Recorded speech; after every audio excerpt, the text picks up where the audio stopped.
Solve 2x minus Y plus 3z plus 5 equal to 5 and 3x plus 2y minus z equal to 7, 4x plus 5y minus 5z equal to 9। इस system of linear equation है, इसको solve करना है। इससे a यानी coefficient matrix क्या हो गई, 2 minus 1 3, 3 2 minus 1, 4 5 minus 5, capital x y z हो गया और b की वैल्यू 5 7 9 हो गई। सबसे पहला काम, जो ही सिस्टम ऑफ लीनियर इक्वेशन के सॉल्यूशन की बात आती है, हम डिटरमिनेंट ऑफ a फाइंड करते हैं, क्योंकि डिसाइड वहीं से होता है। डिटरमिनेंट ऑफ a फाइंड किया हमने, डिटरमिनेंट की इसकी डिटरमिनेंट बना करके वैल्यू निकाला, तो वैल्यू 0 आ रही है। अब डिटरमिनेंट ऑफ a की वैल्यू जब ही 0 आ गई, ये बात तो क्लियर हो गई कि system of linear equation has no unique solution, यानी इसका यूनिक सॉल्यूशन तो अब नहीं हो सकता। अब शेष दो कैसे बची, या इनकॉन्सिस्टेंट हो सकता है, यानी नो सॉल्यूशन हो सकता है, या फिर इनफाइनाइट सॉल्यूशन और कॉन्सिस्टेंट हो सकता है।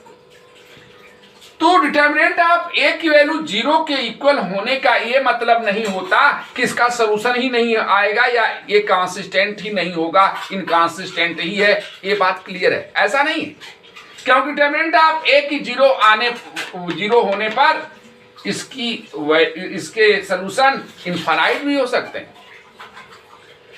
तो पहले कोफैक्टर हमने निकाला, मैट्रिक्स के कोफैक्टर निकाला, a11 a12 a13, एक कोफैक्टर निकालना तुमको आता है। फिर कोफैक्टर से कोफैक्टर मैट्रिक्स बना लिया जो जिस प्लेस पर है, a11 a12 a13 a21 a22, जो वैल्यू आई उनको पुट कर दिया। और जब इसका ट्रांसपोज करते हैं तो वही एडजॉइंट होता है। जब डिटरमिनेंट ऑफ a की वैल्यू 0 हो जाती है, तो अब ये डिसाइड होता है किस पर, एडजॉइंट a इंटू बी पर। फिर एडजॉइंट a इंटू बी की वैल्यू निकाला हमने, वो भी 0 आ गया। बेटा ये मैंने नोट कराया है कि अगर इसकी वैल्यू 0 नहीं आती, adjoint of a into B की वैल्यू 0 नहीं आती, तो ये नो सॉल्यूशन की केस हो जाती और system of linear equation inconsistent कहा जाता। लेकिन यहां क्या आ गया, 0 0 0, इसके लिए 0 आ गई। अभी क्लियर नहीं हुआ, अगर यहां 0 0 एडजॉइंट a इंटू बी की 0 आ जाती है, तो हम कोई दो इक्वेशन, जो 3 इक्वेशन हमारे पास सिस्टम में है, इसमें से कोई दो इक्वेशन लेकर z को k की तरह सपोज करके हम x y की वैल्यू k के टर्मों में निकाल लेते हैं। हमने यहाँ फर्स्ट और सेकंड इक्वेशन ही ले लिया, तो 2x minus Y equal to 5 minus 3z को उधर ले गए, z k का रहे हैं तो 3k हो गया। 3x plus 2y equal to 7 और z यहाँ माइनस में गया प्लस में हुआ तो प्लस k ले दिया, हमने z को k ले लिया है। अब इन दोनों इक्वेशनों से हम x y की वैल्यू k के टर्मों में निकाल रहे हैं। बेटा इसमें 2 से मल्टीप्लाई करके इसमें ऐड कर देंगे तो कैंसिल हो जाएगा। 2 से मल्टीप्लाई कर लिया यहां, फिर इनको ऐड कर दिया, तो y की वैल्यू y कैंसिल हो गया और x की वैल्यू 1/7 17 माइनस 5 की आ गई। अब ये x की वैल्यू हम यहां इस इक्वेशन में पुट कर दें, किसमें, इस फर्स्ट इक्वेशन में पुट करते हैं, तो यहां y इक्वल टू इतना आ रहा 11k माइनस 1/7। अब ये x और y दोनों वैल्यू जो इक्वेशन हमने टच नहीं किया था, तीसरा इक्वेशन, इसमें पुट कर रहे हैं।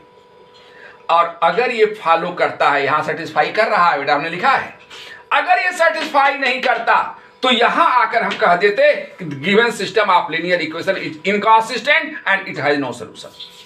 लेकिन अब यहां आने के बाद अगर सेटिस्फाई कर रहा है, तब हम कहेंगे कि given system of linear equation is consistent and it has infinite number of solutions. और इनफाइनाइट नंबर ऑफ सॉल्यूशन कौन होंगे, x की वैल्यू k के टर्मों में जो आई है, y की वैल्यू k के टर्मों में, और z की value k where k is the element of r। तो ये तरीका है इनफाइनाइट सॉल्यूशन निकालने का। एक बात थोड़ी सी यहां ध्यान देना है कि डिटरमिनेंट ऑफ a 0 आने के बाद हम एडजॉइंट a इंटू बी निकालते हैं। एडजॉइंट a इंटू बी अगर 0 नहीं आता है तो नो सॉल्यूशन, यही हम नो सॉल्यूशन आंसर लिख देते हैं। अगर ये 0 आ गया तो अभी डिसाइड नहीं हो पाया, फिर हम दो इक्वेशन लेकर के z को k की तरह या कोई किसी को सपोज कर लें, k की तरह सपोज करके हम x y की वैल्यू k के टर्म में निकाल लेते हैं और उसको तीसरे इक्वेशन में पुट करते हैं। अगर वो सेटिस्फाई करता है तब तो इनफाइनाइट सोल्यूशन है, अगर नहीं करता तो यहां आकर के हम कहते कि ये नो सोल्यूशन की केस है, यानी system of linear equation inconsistent है। लेकिन यहां क्या सेटिस्फाई कर रहा था, इसलिए इनफाइनाइट सोल्यूशन की केस हो गई। नेक्स्ट क्वेश्चन देखो, solve 4x - 2y = 3, 2x - y = 4। ये 2y दो ही वेरिएबल का इक्वेशन है, 3 वेरिएबल का भी होगा तो इस तरह सॉल्व किया जाएगा। इसमें a क्या है, 4 - 2, 2 - 1, कैपिटल X हो गया, x y दो ही वेरिएबल है, और b हो गया 3 4। हम डिटरमिनेंट ऑफ a की वैल्यू निकालें, a 0 आ रहा, डिटरमिनेंट ऑफ a की वैल्यू 0 आ रहा है, तो ये क्लियर हो गया कि यूनिक सोल्यूशन इसका नहीं होगा। अगर यूनिक सोल्यूशन नहीं होगा तो दो केसें अभी बचती हैं, इनफाइनाइट सोल्यूशन या नो सोल्यूशन, और वो डिसाइड होता है एडजॉइंट a इंटू b से। एडजॉइंट a पहले फाइंड करेंगे, तो एडजॉइंट a फाइंड करने के लिए कोफैक्टर्स निकालने पड़ते हैं। हमने कोफैक्टर्स निकाल लिया, a11, a12, a21, a22। इसके बाद कोफैक्टर मैट्रिक्स लिखते हैं, ये सब चीजें बहुत हो चुकी हैं। एडजॉइंट a लिखना है तो कोफैक्टर a का ट्रांसपोज कर देते हैं, एडजॉइंट हो जाता है। अब adjoint a into b find करते हैं, और इसी पर डिसाइड होता है कि इनफाइनाइट सोल्यूशन है कि नो सोल्यूशन है। अगर इसकी वैल्यू 0 आ जाएगी तो हम कहेंगे कि अभी क्लियर नहीं है, इनफाइनाइट सोल्यूशन हो सकता है या नो सोल्यूशन हो सकता है। लेकिन अगर वैल्यू 0 नहीं आई तो यही क्लियर हो जाएगा कि यह नो सोल्यूशन है और इनकंसिस्टेंट कहा जाएगा। एडजॉइंट a टू b हमने फाइंड किया, तो 5 और 10, ये जीरो मैट्रिक्स नहीं है, जीरो मैट्रिक्स नहीं आ रही है। इसका मतलब कि adjoint a into b not equal to zero matrix, therefore given system of linear equation is inconsistent and it has no solution। तो बेटा यूनिक सोल्यूशन है, इनफाइनाइट सोल्यूशन है और नो सोल्यूशन है। डिटरमिनेंट ऑफ a की value अगर 0 के equal नहीं आती है तो यूनिक सोल्यूशन है। डिटरमिनेंट ऑफ a की वैल्यू 0 आ जाती है तो एडजॉइंट a इंटू b पर डिसाइड होता है। अगर एडजॉइंट a इंटू b की वैल्यू 0 नहीं आती है तो नो सोल्यूशन हो गया। अगर एडजॉइंट a इंटू b की वैल्यू 0 आ गई तो फिर किसी दो इक्वेशन को लेकर हम सॉल्व करना शुरू करेंगे, जिसमें कि z को हम k मानकर उधर ट्रांसफर कर लेंगे, x y की वैल्यू k के टर्मों में निकालेंगे, और ये x y z की वैल्यू अगर तीसरे इक्वेशन को फॉलो करती है तो हम कहेंगे कि इनफाइनाइट नंबर ऑफ सॉल्यूशंस हैं। उसी में k की वैल्यू चेंज करते रहेंगे, नए नए आंसर आते रहेंगे, और अगर वो सेटिस्फाई नहीं करता तो वहां जाकर कह देंगे कि ये नो सोल्यूशन है और ये इनकंसिस्टेंट है। अब एक क्वेश्चन और आ रहा है, नेक्स्ट क्वेश्चन देखो, solve the equation 2x - y + z = 0, 3x + 2y - z = 0, x + 4y + 3z = 0। यहां इन इक्वेशनों में थोड़ा सा डिफरेंस है। वहां हर इक्वेशन तो नहीं कर सकते, लेकिन कम से कम एक इक्वेशन में कांस्टेंट का अकेला टर्म रहना जरूरी था। वह उसे हम कहते थे system of non homogeneous linear equations. यहां देखो, अगर जितने हमारे 3 इक्वेशन है या 2 इक्वेशन, 2 वेरिएबल का है, 2 इक्वेशन है, और कांस्टेंट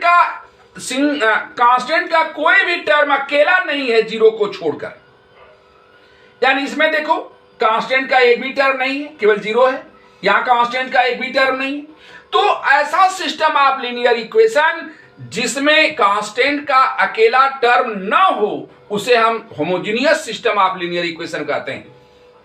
और homogeneous system of linear equation जब होगा उस केस में b की वैल्यू क्या हो जाएगी, 0 0 0। x तो x y z रहेगा, a जैसे लिखते थे वैसे लिखेंगे, b भी वैसे ही लिख रहे हैं, लेकिन b में हर प्लेस पर 0 है, इसलिए यहां 0 हो जा रहा है। अगर बेटा इस डिटरमिनेंट ऑफ a की वैल्यू 0 नहीं आई तो हम मेथड तो वही अडॉप्ट करते हैं। डिटरमिनेंट ऑफ a की वैल्यू 0 नहीं आई तो यूनिक सोल्यूशन होता है, और यूनिक सोल्यूशन निकलता कैसे है, capital X = a inverse into b से। यहां a से अगर हम a इनवर्स फाइंड ही कर लें और उसमें b यानी जीरो मैट्रिक्स से मल्टीप्लाई कर देंगे तो वैल्यू क्या आ जाएगी, 0 आ जाएगी। तो तो इसका मतलब कैपिटल एक्स की वैल्यू 0 आना ही है, चाहे ए कुछ भी हो। अगर डिटरमिनेंट ऑफ ए की वैल्यू 0 नहीं आई, हमने ए इनवर्स फाइंड किया और ए इनवर्स में बी से मल्टीप्लाई किया, बी 0 मैट्रिक्स है, इसलिए ये मैट्रिक्स यहां कैपिटल एक्स इक्वल टू 0 ही होगी, चाहे वो ए कुछ भी हो।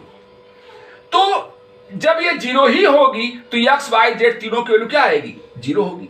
तो हम ये कह सकते हैं कि अगर homogeneous system of linear equation है और डिटरमिनेंट ऑफ ए की वैल्यू 0 नहीं आती है, तो इसका सलूशन फिक्स है, और वो है क्या? x equal to 0, y equal to 0, z equal to 0, और इसको कहते हैं ट्राइवल सलूशन। यह है trivial solution. Solve the homogeneous system of linear equation x minus 2i plus z equal to 0, x plus y minus z equal to 0, 3x plus 6y minus 5z equal to 0। इसको homogeneous उन्होंने कह ही दिया, अगर नहीं भी कहते तो हम समझ जाते, क्योंकि अगर किसी भी सिस्टम ऑफ लीनियर इक्वेशन के हर इक्वेशन में कोई भी टर्म कांस्टेंट का अकेला नहीं आता है तो उसे हम homogeneous system of linear equation कहते हैं। यहां देखो बेटा, इसमें भी कोई कांस्टेंट टर्म नहीं, यहां भी नहीं, यहां भी नहीं है, केवल 0 0 है राइट हैंड साइड में, इसलिए होमोजेनियस इक्वेशन है। एक कहते नहीं तो भी हम समझते।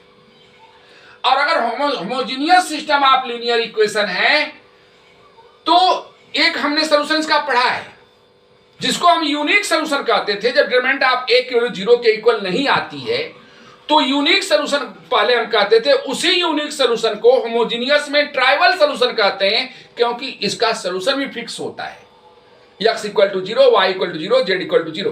b के 0 होने से इसकी x y z की वैल्यू अलग अलग हो ही नहीं सकती, इसलिए वहां हम एक क्वेश्चन, पिछला वाला क्वेश्चन बता चुके हैं, वो कहते थे हम उसे ट्राइवल सॉल्यूशन। एक दूसरी केस है जब हमने डिटरमिनेंट ऑफ ए की वैल्यू निकाला और इसकी वैल्यू 0 आ गई।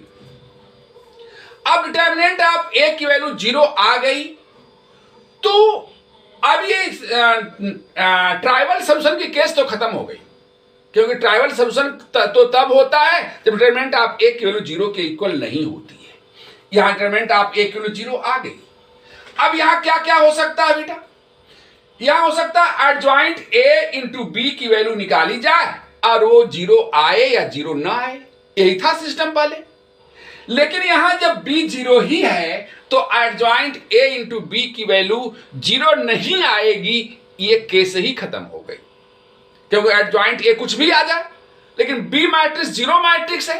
अगर b मैट्रिक्स 0 मैट्रिक्स है तो एडजॉइंट a इंटू बी की वैल्यू 0 आएगी ही, और अगर ये 0 आएगी ही तो नो सोल्यूशन की केस खत्म हो गई।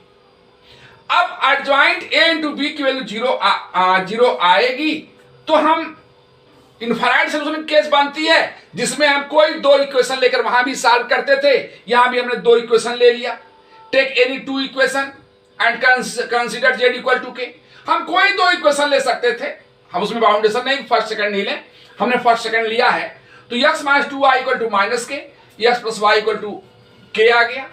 हमने इसको सब्ट्रैक्ट कर दिया तो x कैंसिल, यहां minus 3y equal to minus 2k हो गया, तो minus minus cancel, y equal to 2/3 की हो गया। अब y की वैल्यू हम रख दें तो x की वैल्यू आ जा रही 1/3 के, और ये x और y दोनों वैल्यू अब हम थर्ड इक्वेशन में पुट करते हैं तो सेटिस्फाई भी कर रहा है। तो ये क्या क्लियर हो गया कि ये इनफाइनाइट सॉल्यूशन है जहां k की वैल्यू r का एलिमेंट है, कोई रियल नंबर है। इन x equal to k/3, y equal to k/3, z equal to k।